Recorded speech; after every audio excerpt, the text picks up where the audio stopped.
সারাদিন রোজা রাখার পর ইফতারে ভাজা পোড়া তো অনেক খাওয়া হয়, কিন্তু দিন শেষে পেট আর মনকে শান্ত করতে এক বাটি গরম গরম লেটকা খিচুড়ি কিন্তু কোনো তুলনা নেই। আজ তৈরি করে দেখাবো সিম, আলু আর টমেটো দিয়ে অসম্ভব মজাদার আর স্বাস্থ্যকর নরম খিচুড়ি।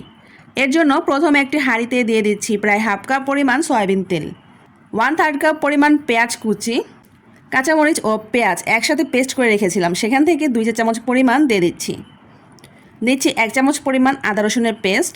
এখন এগুলোকে নেড়ে নিয়ে এর মধ্যে ভরে ভরে দিয়ে দিচ্ছি 2 চা চামচ পরিমাণ হলুদের গুঁড়া। আমার আবার খিচুড়ির রং হালকা হলে ভালো লাগে না।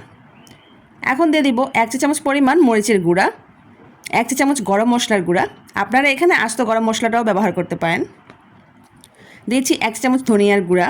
অল্প একটু পানি দিয়ে মশলাগুলোকে কষিয়ে এর মধ্যে 2টা টমেটো কিউব করে কেটে দিয়ে দিচ্ছি। তারপর সিম, আলু, গাজর, ফুলকপি মানে সব সবজিগুলো একসাথে কেটে ধুয়ে রেখেছিলাম সেগুলোকে দিয়ে দিচ্ছি। এখন মশলার সাথে নেড়ে সবজিগুলোকে কিছুক্ষণ ভেজে নেব, আর ভাজার সময় লবণ দিয়ে দিচ্ছি যাতে করে সবজিগুলো একটু নরম হয়ে আসে। সবজিগুলো হালকা নেতিয়ে এসেছে। এখন এর মধ্যে আগে থেকে ধুয়ে পানি ঝরিয়ে রাখা আধা কেজি আতপ চাল ও 250 গ্রাম মুসুর ডাল একসাথে করে দিয়ে দিচ্ছি। এখন চাল আর সবজি সব কিছু নেড়ে চেড়ে 5 মিনিটের মতো ভেজে নেব। তারপর পাতিল ভরে পানি দিয়ে দিচ্ছি। আপনারা খিচুড়িটা যতটুকু নরম রাখতে চান সেই আন্দাজে পানিটা দিয়ে নেবেন। আমি আজকে একদম পাতলা খিচুড়ি তৈরি করব, তাই হাঁড়ি ভর্তি করে পানি দিয়ে নিচ্ছি। এখন লবণটা চেক করে নেব। এই পানিতে যদি লবণ ঠিক থাকে তাহলে খিচুড়িতেও লবণ ঠিক থাকবে, আর যদি লবণ কম হয় বা বেশি হয় তবে খিচুড়িতেও লবণ কম বেশি হবে। আমার খিচুড়িতে লবণ কম হয়েছে, তাই আমি আবারও স্বাদ অনুযায়ী লবণ দিয়ে দিচ্ছি। একদম পাতলা খিচুড়িতে কিন্তু লবণের পরিমাণটা একটু বেশিই লাগে। এখন ঢাকনা দিয়ে মিডিয়াম হাই ফ্লেমে প্রায় 10 মিনিটের মতো রান্না করে নেব, আর এর মধ্যেই ভালোভাবে খিচুড়িতে বলক চলে আসবে।